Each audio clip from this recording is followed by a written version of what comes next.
Assalamualaikum warahmatullahi wabarakatuh. Perkenalkan, nama saya Frizky Akbar Kurniawan dari Prodi Tadris Bahasa Inggris, mata kuliah Bahasa Indonesia.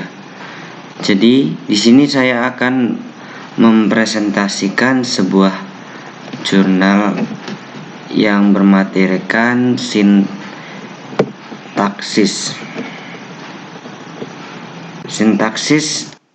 Oke, langsung saja ke materinya, yaitu pengertian sintaksis adalah sintaksis itu berasal dari bahasa Yunani, yaitu sun yang berarti dengan dan kata tatein yang berarti menempatkan.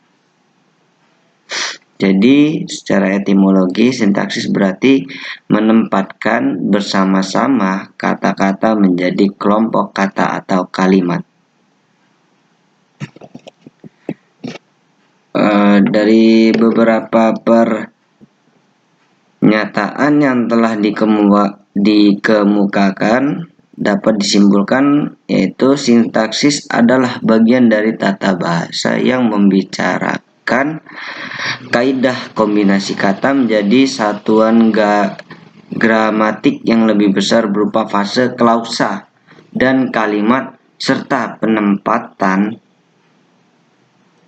morfem suprasegmental, itu intonasi, sesuai dengan struktur semantik yang diinginkan oleh pembicara sebagai dasarnya.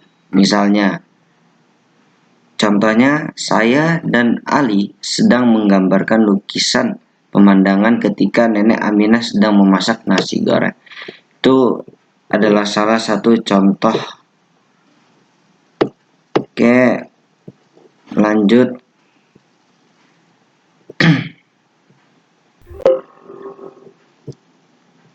Yaitu pengertian frasa. Pengertian frasa dapat dihasilkan dari perluasan sebuah kata. Perluasannya tidak menimbulkan jabatan atau fungsi lain, sehingga tidak melebihi batas fungsi semula. Jadi contohnya itu seperti karya sastra, itu prasa, diperluas menjadi karya sastra indah itu frasa, dan karya sastra itu indah, klausa, itu yang karya itu subjeknya, yang indahnya itu predikatnya. Oke, langsung ke selanjutnya, frasa eksosentris. Frasa eksosentris adalah frasa yang tidak mempunyai persamaan distribusi dengan unsurnya, atau dapat diartikan frasa yang komponen-komponennya itu tidak mempunyai perilaku sintaksis yang sama dengan keseluruhan. Frasa ini tidak mempunyai unsur pribadi, tidak mempunyai unsur pusat. Jadi frasa eksosentris ini adalah frasa yang tidak mempunyai salah satu contoh yaitu sejumlah orang di gardu.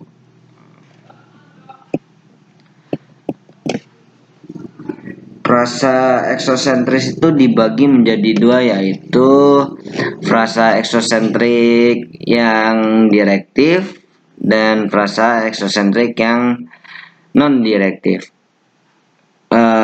Frasa eksosentrik yang direktif itu komponen pertamanya itu berupa preposisi seperti di, ke, dan dari, ya. Dan komponen berupa kata atau kelompok kata yang biasa berkategori nomina. Contoh pertama yaitu di rumah. Yang kedua, dari pohon mahoni. Dan contoh yang terakhir yaitu demi kesejahteraan. Selanjutnya, frasa eksosentrik yang non-direktif. Komponen pertamanya berupa artikulus seperti si, sang atau yang, para, dan kaum. Sedangkan komponen kedua berupa kata berkategorikan nomina, adjektif, dan verba. Nah, contohnya itu si kaya, para remaja kampung. Oke, lanjut ke materi yang selanjutnya, yaitu frasa endosentris. Frasa endosentris adalah frasa yang unsur-unsur pembentuknya dapat menggantikan kedudukan frasa secara keseluruhan. Contohnya, mereka menempati rumah baru. Frasa rumah baru itu mempunyai inti. Frasa mencari inti frasa dapat diuji dengan membuat kalimat berterima dan tidak berterima. Seperti mereka menempati rumah. Dan yang kedua itu seperti mereka menempati baru.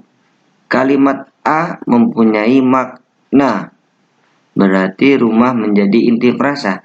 Kalimat B tidak berterima dan tidak mempunyai makna, berarti baru bukanlah inti frasa. Jadi jenis frasa endosentris itu yang pertama jenisnya itu yaitu frasa endosentris koordinatif. Masing-masing memiliki kedudukan sederajat yang tidak saling menerangkan unsur yang lain. Sifat kesetaraan itu dapat dibuktikan oleh kemungkinan menyisipkan kata penghubung. Contoh, anak itu sudah tidak mempunyai ibu dan bapak.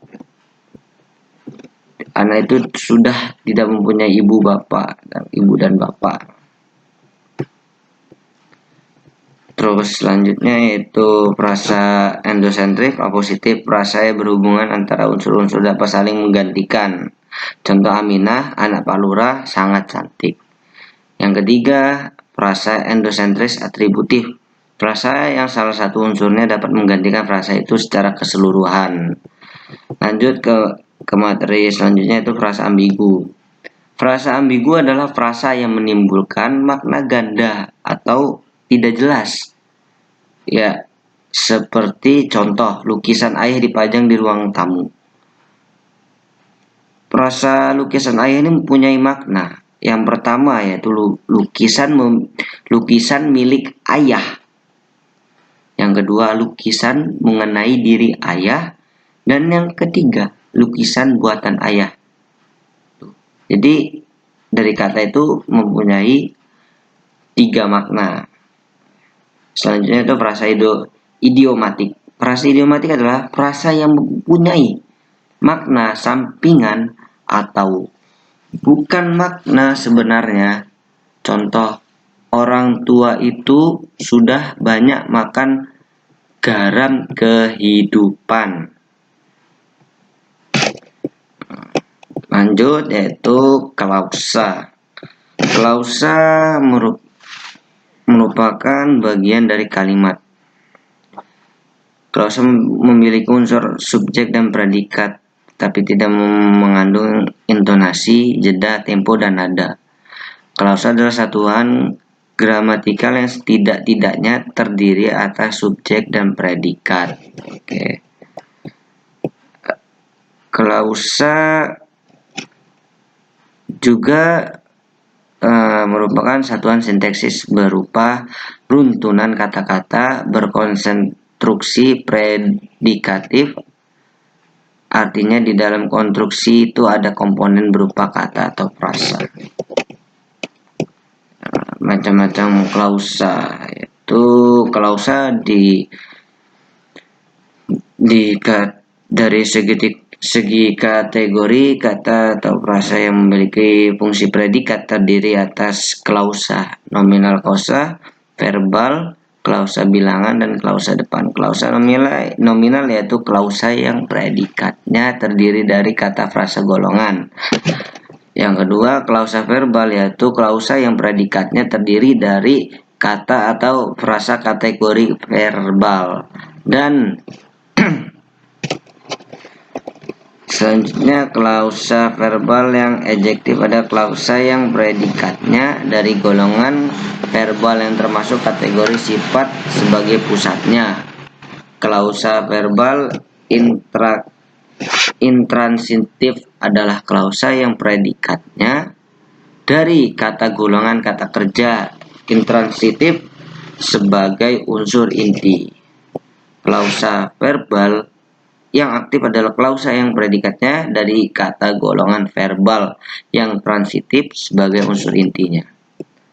Klausa verbal yang reflektif adalah klausa yang predikatnya dari kata verbal yang tergolong kata reflektif. Ya, klausa verbal selanjutnya, klausa verbal yang resiprok ada klausa yang predikatnya dari kata golongan verbal yang termasuk kata kerja resiprok. Klausa bilangan, ya. Klausa bilangan adalah klausa yang predikatnya dari kata atau frasa golongan bilangan. Terus itu selanjutnya, klausa depan adalah klausa yang predikatnya dari kata atau frasa depan yang diawali kata depan sebagai penanda. Oke, lanjut, yaitu kalimat. Kalimat adalah satuan gramatik yang dibatasi oleh adanya jeda panjang yang disertai nada akhir naik dan turun. Ciri-ciri kalimat yaitu pertama yaitu dalam bahasa lisan diawali dengan kesenyapan dan diakhiri dengan senyapan.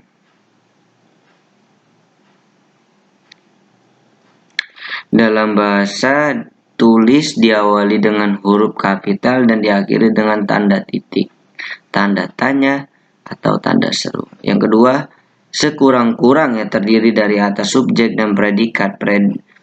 Predikat transitif disertai objek, predikat intransitif dapat disertai pelengkap. Yang ketiga, mengandung pikiran yang utuh. Yang keempat, mengandung urutan logis setiap kata atau kelompok kata yang mendukung fungsi seperti subjek, predikat, objek, dan keterangan, disusun dalam satuan menurut fungsinya. Yang kelima, yang terakhir, mengandung satuan makna ide atau pesan yang jelas. Lanjut, yaitu macam-macam kalimat.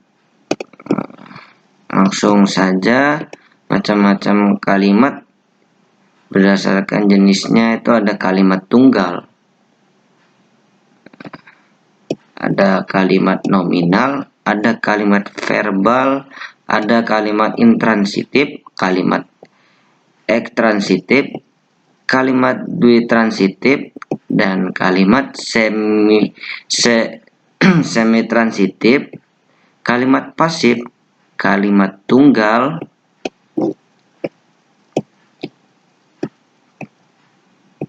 kalimat majemuk,